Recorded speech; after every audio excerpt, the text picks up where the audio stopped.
Nous recevons pour vous aujourd'hui Monsieur Raphaël Aspavati Nounayon. Il est journaliste de profession et promoteur de médias en ligne dénommé owonews.net. Aujourd'hui, on parle de formation avec lui. Bonjour à vous, Monsieur Nounayon. Bonjour, madame. Bonjour, bienvenue sur notre téléspectateurs. plateau. Merci. Merci à vous d'être là. Alors, on vous reçoit pour la deuxième fois pour parler formation et parler justement entrepreneuriat. On se rappelle qu'en février dernier, vous avez tenu une formation, donc juste le mois passé. Et le thème, c'était la gestion d'une micro-entreprise. Quel bilan faites-vous de cette formation passée? Merci bien, madame. Je dois dire que le bilan est positif. L'objectif a été atteint. C'est vrai que nous avons des participants en nombre un peu faible. Ils étaient 6, mais nous n'attendions pas à un grand nombre. L'objectif, c'était que des gens viennent et qu'on ait un bon retour. C'est-à-dire que la formation a été une formation de qualité. Et effectivement, à l'issue donc de cette journée de formation, le retour que nous avions eu est un bon retour dans la mesure où tous les bénéficiaires de cette formation ont fait des témoignages intéressants. Ils ont apprécié la formation. J'en prends pour exemple quelques cas. Il y a une dame, par exemple, qui a dit qu'elle était sur le point d'abandonner sa boutique. Mais quand elle est venue à cette formation, elle a eu les éléments nécessaires. Elle a su désormais comment il faut tenir sa petite comptabilité, comment il faut tenir son petit journal au quotidien pour ne pas aller à la faillite. Ce qui est intéressant aussi, c'est que quand vous voyez la configuration de ceux qui sont venus à cette formation, c'est intéressant parce que nous avons eu 2 jeunes, nous avons eu 2 personnes qui sont déjà à la retraite et qui veulent se lancer dans l'entrepreneuriat. Et nous avons un monsieur qui est entrepreneur en métallurgie et qui, en réalité, faisait beaucoup de confusion entre faire un devis, faire une facture pro forma, une facture définitive, comment faire la répartition donc des tâches au niveau de son entreprise. Voilà, mais à la fin, il a dit que c'est très intéressant. Et depuis lors, nous avons commencé par le suivre dans la mesure où nous avons créé un groupe WhatsApp pour cette première formation. Donc, on le suit et au fur et à mesure, on a constaté une certaine amélioration, du moins le témoignage qu'il nous fait au quotidien à travers ce groupe WhatsApp. Ça veut dire qu'après la formation, il y a un suivi? Oui, c'est ça même au niveau de ONews. Après la formation, il y a un suivi et le suivi, il est permanent jusqu'à ce que l'entrepreneur se retrouve dans son entreprise. Okay. Si je prends le cas de l'entrepreneur en métallurgie, par exemple, c'est un monsieur qui gérait son entreprise de façon précaire, de façon artisanale, où il pense que c'est lui qui est le patron et donc c'est lui qui doit tout faire. Mais je crois à l'issue de cette formation, il a compris que quand on est entrepreneur et quand on est patron, il faut faire une répartition des tâches et il faut faire le suivi. Il a eu un nouveau marché la dernière fois, donc j'ai échangé avec lui sur comment il peut conduire donc ce marché-là de manière à respecter ses engagements vis-à-vis donc de celui qui a donné le marché et également permettre à ses collaborateurs, n'est-ce pas, de se mettre à l'aise et d'être responsable de la tâche qui leur a été confiée. On fait ce suivi-là et je crois que c'est très important. Et parlons toujours de la formation passée, quels sont les modules que vous avez pu donner aux participants? Oui, le thème principal, c'est comment gérer son entreprise. Mais à l'intérieur, nous avons défini d'abord ce que c'est qu'une micro-entreprise parce qu'il faut que les gens comprennent. Parce que quand je prends le cas de ce soudeur-là ou de cette dame-là, pour eux, c'est un atelier, c'est une boutique. Bien sûr, c'est un atelier, mais l'atelier, du moment où c'est formalisé ou en voie d'être formalisé, c'est une entreprise, c'est une micro-entreprise et il faut la gérer dans les règles de l'art, dans les exigences d'une micro-entreprise. Après, nous avons également parlé avec les bénéficiaires de cette formation-là. Nous avions parler de comment il faut tenir son journal en recettes, en dépenses. On leur a appris ça et que cela se fait de façon quotidienne. Nous avons fait la phase pratique où on a donné des chiffres où chacun, n'est-ce pas, supposé être dans son entreprise, doit tenir son journal. Nous avons aussi fait avec eux les notions, la différence entre un devis, une facture pro forma, une facture définitive. Et nous avons vu avec eux aussi comment il faut répartir la tâche, responsabiliser donc ses collaborateurs. Parce que le chef d'entreprise, ce n'est pas celui qui est là pour tout faire. C'est un peu comme un chef d'orchestre. Il est là, il est attentionné, attentif à ses collaborateurs pour voir les notes de discordance et les réajuster. Voilà. Parlons maintenant de la formation à venir. Parce que pour ce mois de mars, vous prévoyez une autre formation. Ça veut dire que l'idée déjà, c'est une formation par mois. Ça sera mensuel, ces formations. Oui, avant de répondre, je voudrais saisir cette opportunité-là pour inviter mes compatriotes d'ici et d'ailleurs de visiter notre site onews.net parce qu'à l'issue de cette formation, tous les témoignages que j'ai résumés ici se retrouvent sur le site. Donc à partir déjà de notre page Facebook, ils pourront voir quelques témoignages et aller au site pour lire le reste afin d'être beaucoup plus imprégnés de ce qui a été fait. Alors, pour en venir à votre question, oui, la formation, elle est mensuelle. On a dit que on va tenir tous les derniers samedis du mois. Et déjà, nous sommes dans la préparation de la prochaine édition, donc notre deuxième édition qui aura lieu le samedi 25 mars 2023 au même lieu, le Musée national du Burkina Faso, à la même heure, de 8h à 16h. D'accord. Voilà. Et le thème que vous avez retenu pour cette formation, c'est aviculture traditionnelle améliorée, conduite d'un élevage de volailles de race locale et de race améliorée. Alors, pourquoi le choix de ce thème ou même le choix de l'entrepreneuriat en lien avec l'élevage? Oui, je dois commencer par dire d'abord que le secteur avicole, le secteur de l'élevage de poulets est un secteur très porteur. Je voudrais juste donner quelques données, quelques statistiques du ministre en charge de l'agriculture, M. Denis Ouedraogo, lors de la journée lors de la journée de labellisation donc, du poulet bicyclette au Burkina Faso.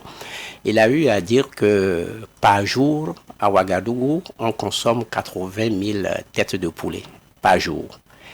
Et à Bobo, on en consomme 50 000. Et que l'élevage de poulet rapporte en moyenne et au quotidien à l'économie nationale environ 390 millions. Ce qui veut dire que c'est énorme. Et ce qui veut dire que c'est un secteur porteur. En 2019, il a poursuivi en disant que la production annuelle avoisinait 39 millions de poulets. Mais madame, est-ce que vous savez pourquoi les poulets congelés envahissent nos marchés? C'est parce que justement la production locale n'arrive pas à couvrir les besoins du marché. Donc, c'est ce gap-là qui fait qu'on a beaucoup de poulets importés, congelés, dont on ne maîtrise pas en fait la qualité. Voilà. Donc, c'est pour dire à ceux qui veulent venir à l'entrepreneuriat que le secteur avicole, c'est un secteur porteur. Et ceux qui sont dedans et qui éprouvent des difficultés, de ne pas abandonner, parce qu'au regard des statistiques, il n'y a rien à faire. On peut se faire de l'argent des centaines de mille et beaucoup de millions dans ce secteur d'activité. Alors, face à cette réalité-là, nous avons décidé au niveau de OO News de former les jeunes, enfin toute personne qui désire venir à l'entrepreneuriat. Nous leur faisons une orientation vers le secteur avicole. Voilà, c'est la raison pour laquelle nous avons choisi pour ce mois-ci de parler donc de l'aviculture traditionnelle améliorée et de voir comment on peut élever de la volaille de race locale et de la volaille de la race améliorée. Certainement que vous allez me demander c'est quoi la race voilà, améliorée? Non, en fait, d'abord, la race locale, c'est nos poulets que nous connaissons là, que nos parents élèvent très souvent au village. Maintenant, la race améliorée, c'est une race qui est issue, donc, disons, c'est une race métissée. C'est une race obtenue à partir de la production de la race locale et de la race exotique, c'est-à-dire les poulets de la chair. Les poulets de chair. Ça a un avantage. L'avantage que ça a, les poulets locaux, ce sont des poulets qui sont résistants à la maladie. Donc, ils transmettent leurs gènes aux poulets améliorés, donc qui résistent à la maladie, tout comme si c'était des poulets locaux. Et les poulets de chair, ce sont des poulets dont la croissance est rapide. Donc, quand vous faites le mixage, non seulement vous aurez moins de soucis à gérer les maladies dans vos fermes et dans vos poulaillers, mais mieux, la croissance est rapide et la rentabilité est beaucoup plus facile. Et voilà pourquoi nous avons choisi donc de parler donc de poulets de race locale et de la race améliorée pour permettre aux entrepreneurs de mieux comprendre ce que c'est et de ne pas vraiment hésiter à se lancer dans ce secteur. Ça veut dire que entreprendre ou élever tout simplement ces deux races-là, c'est plus bénéfique. Oui, exactement. En un mot, c'est ce que nous voulons dire. Maintenant, concernant ce thème, quels sont les modules que vous allez greffer à cette grande thématique? Oui, puisque nous sommes dans le business, nous sommes dans l'entrepreneuriat, nous n'allons pas continuer par élever les poulets comme au village, parce que nous visons une échelle beaucoup plus grande. Donc, il est très important de savoir comment il faut construire un habitat pour les poulets. Donc, je veux parler en un mot du poulailler. Et voilà, vous savez, souvent au village et aux environs de Ouagadougou, qu'est-ce qui se passe? On a les poulets locaux, on ne s'occupe même pas de là où ils vont dormir, ou alors là on met quelques briques pour faire leur case avec une petite tôle là-dessus. Non, ça ne permet pas de commercialiser pour être entrepreneur. Donc il y a une manière donc de construire l'habitat pour ces poulets-là, pour leur permettre quand même de se sentir à l'aise, hein, tout comme les humains, et d'être beaucoup plus productifs. Voilà. Nous allons aussi parler de la réussite dans l'élevage, comment il faut gérer les poussins. Parce que vous prenez les poussins d'un jour, de 2 jours, ce n'est pas évident que vous sachiez, n'est-ce pas, comment il faut les entretenir. Alors, à l'occasion de cette formation, vous aurez toutes les informations, les astuces nécessaires pour pouvoir gérer ces petits poussins-là. Alors, ces poussins du moins. Il y a aussi l'alimentation de la volaille. Vous savez, en élevage, l'alimentation coûte assez cher. Ça fait environ 25% du budget. Alors, de plus en plus, on a compris que l'entrepreneur avicole peut, n'est-ce pas, fabriquer l'alimentation pour ses poulets. De plus en plus, on tend vers ça. Et maintenant, comment il faut s'y prendre pour que cette alimentation-là soit de qualité pour les poulets? Eh bien, nous allons parler de ça aussi et donner donc les astuces, donner donc la stratégie et donner donc comment réussir cette alimentation-là. Et nous parlerons également de la reproduction bien évidemment, du croisement entre les races de poulets, c'est aussi très important. Nous allons parler beaucoup d'autres choses, hein, comme l'incubation des œufs. Nous allons parler également de la connaissance des maladies. Et ça, c'est un aspect très important. Très, très important parce que il n'y a pas d'élevage sans maladie. Il faut que les entrepreneurs qui viennent dans ce secteur d'activité le comprennent comme ça. Il n'y a pas d'élevage sans maladie. Je prends souvent l'exemple d'un père de famille ou d'une mère de famille qui a des enfants et que sur la cour de la maison, l'enfant bute ou un enfant de 2 ans ou 3 ans en train de courir, qui tombe, qui a une égratignure au genou ou bien au pied, on n'appelle pas tout de suite le médecin, ou on ne prend pas l'enfant tout de suite pour aller à l'hôpital, ou on ne fait pas venir le médecin de famille. Il y a une planification. La planification familiale, c'est d'avoir une petite boîte à pharmacie. Et dès qu'il y a cette égratignure-là, eh bien, on peut sortir l'alcool pour nettoyer les pourtours de la plaie, prendre de la bétadine, etc. C'est exactement la même chose. Nous allons transmettre, nous allons donner ces connaissances élémentaires-là aux bénéficiaires de la formation, de manière à ce que quand les premières maladies arrivent, eh bien, ils peuvent déjà faire quelque chose en attendant de faire venir le vétérinaire, ou alors quand le matin vous rentrez dans votre ferme, vous pouvez savoir si un poulet est malade. Il y a assez d'indices qui permettent aujourd'hui de le savoir. Donc c'est cet ensemble de connaissances et d'astuces que nous allons transmettre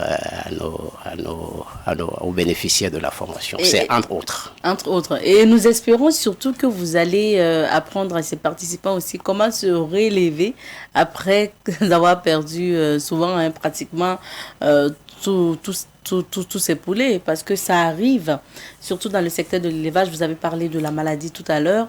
Il y a des entrepreneurs dans ce secteur-là qui souvent perdent carrément tout.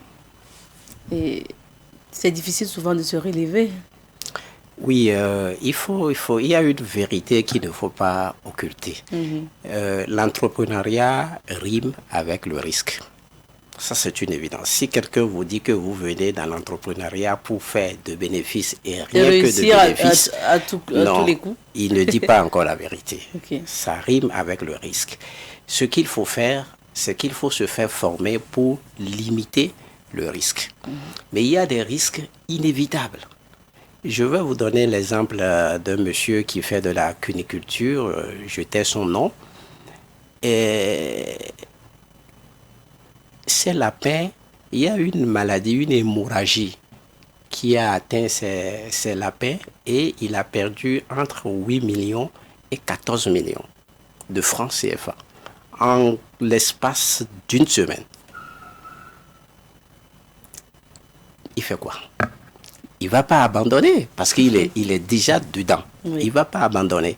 Et le problème, ce n'est pas qu'il n'est pas informé, c'est qu'il n'y avait pas de vaccin sur le territoire national, sur le territoire burkinabé, par rapport à cette hémorragie. Okay. Donc, ce n'était pas du tout de sa faute. Mais il fait quoi? Il n'abandonne pas. Parce qu'en fait, l'entrepreneur, il y a 2 choses qui caractérisent un bon entrepreneur. Il y a que l'entrepreneur a la vision, il sait ce qu'il veut, il sait là où il va, et quel que soit ce qu'on lui dit pour le détourner de sa vision, il tient. Et la deuxième caractéristique, l'entrepreneur est audacieux. Il est courageux. Puisque quand tu as la vision, tu es convaincu de là où tu vas. Tu es convaincu que là où tu vas, c'est pour réussir dans l'entrepreneuriat. C'est pour te faire de l'argent. Eh bien, il faut être courageux, il faut affronter les obstacles. Il n'y a pas de risque zéro. Même pour que je vienne ici, il y a un risque. ou bien madame, il y a le risque que quand j'ai quitté chez moi pour venir, quelque chose peut se passer sur la voie, je ne souhaite pas. Mais chaque jour, quand on se lève en tant que fonctionnaire ou en tant que commerçant, ou on quitte sa maison pour aller à son lieu de travail, il y a un risque. Donc la vie même, elle est un risque. Et pourquoi donc quand on est dans l'entrepreneuriat, on ne veut pas donc affronter ce risque-là. Donc, en dehors donc des connaissances que nous donnons, il y a un réarmement moral qu'il faut toujours faire. Il faut toujours dire aux gens, il faut leur dire la vérité, que quand vous venez dans l'entrepreneuriat, voilà ce qui est possible, voilà ce qui est possible comme risque. Mais maintenant, on travaille à minimiser ces risques-là. C'est tout. Mais on ne peut pas dire qu'il n'y a pas de risque. Il n'y a pas de risque. Et pour cette formation du 25 mars prochain, qui est-ce que vous avez appelé comme formateur, puisqu'on parle d'aviculture? Oui, pour cette formation, nous avons déniché un formateur, un jeune, mais un formateur de qualité. Il s'appelle Souleymane Tarama. Il est technicien d'élevage et de santé animale. Okay. Il a son cabinet, il est promoteur d'un cabinet qui s'appelle Tarama et Élevage. C'est un jeune qui entretient la ferme de plusieurs personnes. Donc ici qu'on est, théoriquement, il a toutes les connaissances nécessaires. Dans la pratique, il est dedans chaque fois. Lui-même, il a son poulailler, mais en plus, il est sur plusieurs fermes en tant que technicien d'élevage pour aider les gens à gérer leur ferme. Donc, d'une manière ou d'une autre, c'est un formateur de qualité, surtout que c'est Monsieur Romain Caboret, je crois que j'ai parlé de lui amplement la dernière fois ici, lui qui a d'ailleurs assuré la formation à l'occasion donc de la première édition. Eh bien, c'est lui qui nous l'a recommandé, donc il n'y a pas de doute, il est qualifié pour. Maintenant, pour les participants, quelles sont les conditions pour participer à la formation du 25 mars? Oui, les conditions n'ont pas changé. Nous sommes restés aux mêmes frais de participation, 5 000 francs CFA. Et il suffit juste donc de s'inscrire au numéro 72 15 55 50 et de faire le dépôt de 5 000 francs. Voilà. Pour la formation d'une journée, parce que vous débutez le matin à 8 heures, vous dites? Oui, la formation, ça couvre pratiquement toute la journée, c'est de 8 heures à 16 heures. Donc forcément, il y a une pause déjeuner pour permettre aux participants de reprendre un peu de force pour pouvoir tenir dans l'après-midi. C'est une formation également qui est assortie donc d'une attestation de participation. Et vous savez que l'attestation de participation est très importante parce que quand vous allez pour les financements au niveau de l'État, quand on vous demande donc de constituer votre dossier, eh bien on vous demande est-ce que vous avez déjà fait une formation en entrepreneuriat ou du moins dans le secteur dans lequel vous voulez postuler? Eh bien, c'est en ce moment-là que vous vous rendez compte que l'attestation délivrée a toute son importance. Voilà. Alors, on va dire un mot maintenant sur justement votre média en ligne. Je rappelle que vous êtes promoteur du média en ligne dénommé owonews.net. Vous en parlez tout à l'heure. Quels sont les types de publications qu'on peut retrouver sur owonews.net? Oui, owonews.net, c'est pour les entrepreneurs, c'est pour les chefs d'entreprise et c'est pour tous ceux qui s'intéressent au monde du business, au monde des affaires. Sur ce site-là, vous verrez donc des exemples de réussite. Vous verrez également des gens qui ont rencontré des difficultés Et donc des témoignages des gens qui ont rencontré des difficultés dans le secteur d'activité dans lequel ils se trouvent. Vous allez voir leur portrait, le portrait des startups. Mais vous allez aussi voir de petites choses comme comment il faut faire une facture, par exemple, les mentions obligatoires qui doivent se retrouver sur une facture. Vous allez voir aussi les sources innovantes en matière donc d'entrepreneuriat. Vous allez lire aussi les opportunités. Si vous voulez vous rendre en Côte d'Ivoire ou au Sénégal, pour aller entreprendre, eh bien, nous vous présentons les secteurs qui sont des secteurs porteurs dans ces pays-là, que ce soit la Côte d'Ivoire, que ce soit le Sénégal, le Togo. Eh bien, en Afrique, nous travaillons chaque fois à connaître les secteurs d'activité. Vous savez, il y a ce qui est officiel quand vous rentrez dans un pays et il y a ce qui est la réalité du terrain. Nous essayons de présenter la réalité du terrain à ceux qui éventuellement veulent quitter le Burkina Faso ou migrer d'un pays à un autre pour faire de l'entrepreneuriat. Donc, il est intéressant de venir sur ce site-là et de cliquer. Ça ne coûte rien, c'est juste quelques mégas et je sais qu'aujourd'hui, tout le monde est connecté. Vous êtes sur Facebook Nous sommes sur Facebook à travers la page OONews. Nous sommes sur Twitter à travers le compte @OONews. Nous sommes sur Telegram. Nous sommes sur YouTube également. Voilà. OONews.net, tout simplement pour avoir les informations sur l'entrepreneuriat et puis des modèles de réussite surtout dans ce domaine. On revient sur la formation avant de nous quitter. Pour vous, quel est le public cible justement de cette formation? Qui devrait s'intéresser à cette formation, donc qui va s'intéresser à l'élevage de volailles? C'est une question très importante. En réalité, tout le monde.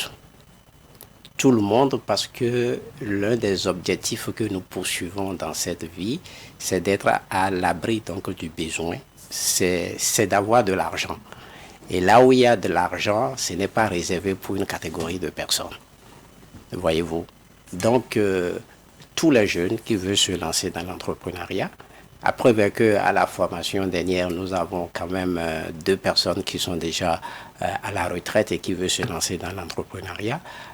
Autant que peut se faire si on a la capacité, on a la volonté donc de venir à l'entrepreneuriat et de venir donc dans l'agriculture. Donc c'est une formation ouverte donc à tout le monde, jeunes comme personnes âgées, femmes comme hommes. D'accord, donc on va rappeler les détails surtout de cette formation, la date et puis comment on s'inscrit et on finira par le contact. Voilà, la formation aura lieu le samedi 25 mars 2023. Le lieu, c'est le musée national du Burkina Faso. L'heure, c'est de 8h à 16h. Nous prions les participants d'être vraiment à l'heure pour qu'on puisse vite démarrer. Et le contact auquel il faut s'inscrire, c'est le 72. On va aller lentement, 72, vous dites 72, 15, 15, 55, 55, 50. 50.